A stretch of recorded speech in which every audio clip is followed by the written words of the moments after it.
Bem-vindos a mais um episódio do nosso podcast. Hoje vamos mergulhar no conceito de socialismo científico, uma vertente do pensamento socialista que tem profundas raízes na história e continua sendo relevante até hoje. Para isso, reunimos um time incrível de especialistas para discutir e esclarecer esse tema. Bom, então vamos começar com uma breve explicação do que é o socialismo científico. Pedro, pode começar explicando. Bem, Bianca, o socialismo científico foi criado por Karl Marx.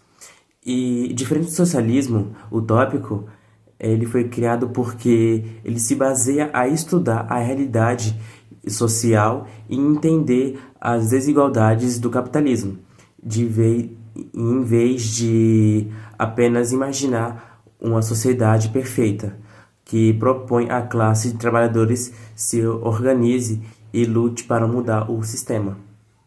Agora que temos uma noção histórica, Gabi, você poderia nos falar um pouco assim sobre os conceitos centrais do socialismo científico? Com certeza, os conceitos centrais incluem a teoria do materialismo histórico, que propõe que o desenvolvimento social é impulsionado por forças e economias e pela luta de classes. Outro ponto de vista é a crítica do capitalismo como um sistema que explora as classes trabalhadoras para gerar um lucro para a burguesia. Marx e Engels disse que essas explorações levaria inevitavelmente às crises econômicas, a um evento revolucionário. Bom, continuando nesse assunto, a gente também não pode esquecer da teoria da mais-valia, que explica como o valor excedente gerado pelo trabalho do proletariado é apropriado pelo capitalismo, assim enriquecendo a burguesia às custas da classe trabalhadora.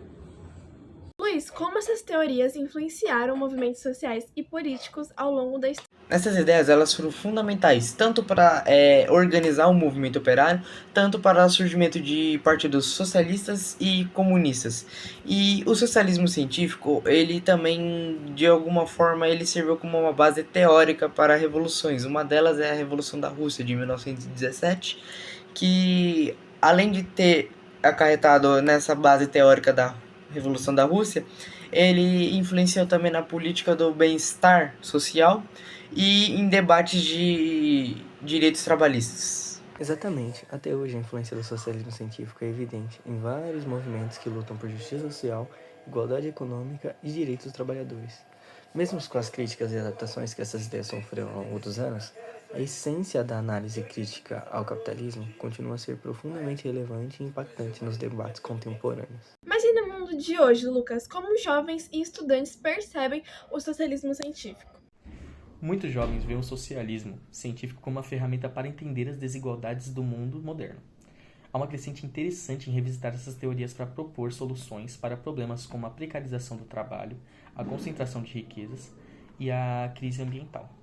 Contudo, há também desafios como a estigma associado ao socialismo em algumas sociedades e a necessidade de atualizar a teoria para algumas realidades contemporâneas.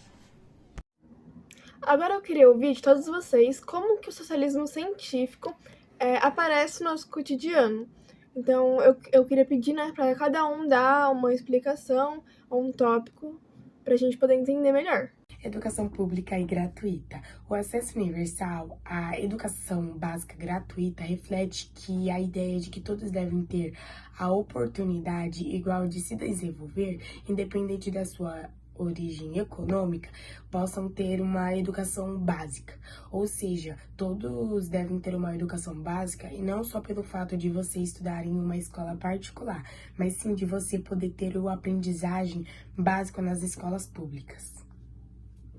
Programas como o Bolsa Família no Brasil exemplificam como o Estado, inspirados pelas ideias socialistas, tenta redistribuir renda para reduzir as desigualdades sociais.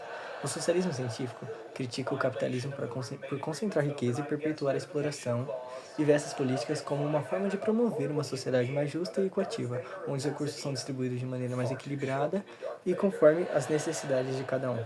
A saúde pública que incorpora os princípios de igualdade e justiça social do seu socialismo científico, ela assegura que todos, independente do seu estado de vida, se é rico, se é pobre, independente do que ele seja, ele tem que ter direito à saúde.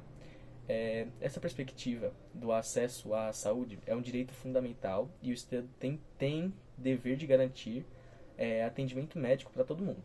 Então, você tem que ter atendimento médico.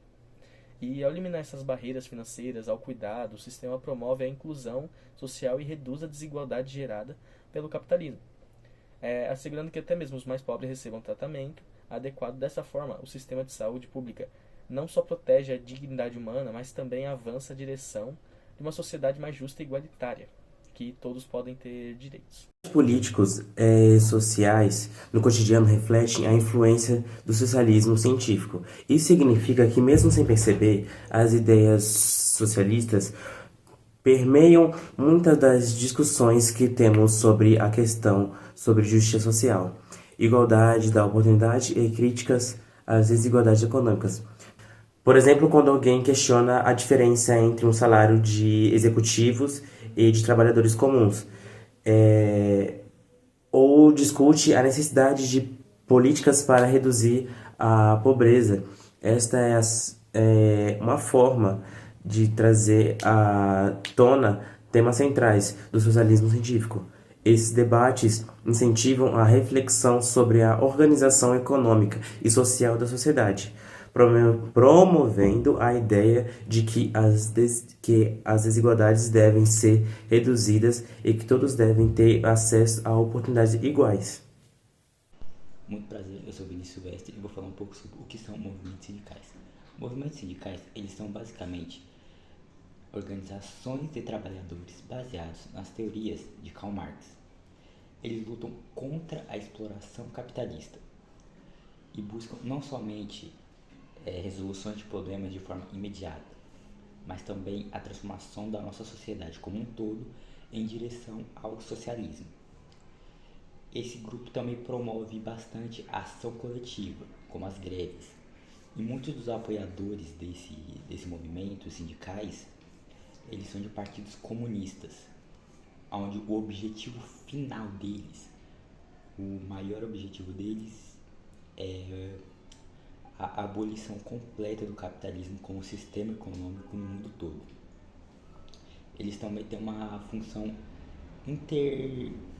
internacional, onde eles tentam buscar pessoas e grupos de vários países diferentes que estão prontos para lutar pela classe trabalhadora, nessa luta de classes que a gente vive. Meu nome é Luiz e eu vou falar um pouquinho para vocês agora dos direitos trabalhistas. Eu já tinha falado anteriormente um pouco, mas não falei explicando tanto. O socialismo científico, ele deu um empurrãozinho ali nos debates dos direitos trabalhistas.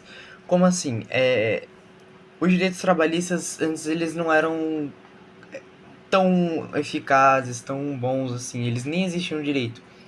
Conforme foi tendo essa ideia de debate, de trabalho, de isso aqui não tá legal, melhorar isso aqui, então acabou surgindo a ideia dos salários mínimos e também de organização para ter mais segurança em todos os trabalhos, para gerar mais segurança tanto para os funcionários, tanto para os empregadores. Obrigada a todos pelas contribuições. Fica claro que o socialismo científico continua sendo um campo de estudo e debate extremamente relevante. Para aqueles que querem aprender mais, recomendamos ler as obras de Marx e Engels e acompanhar as discussões acadêmicas e políticas atuais. E claro, esperamos que tenham gostado desse episódio e até a próxima!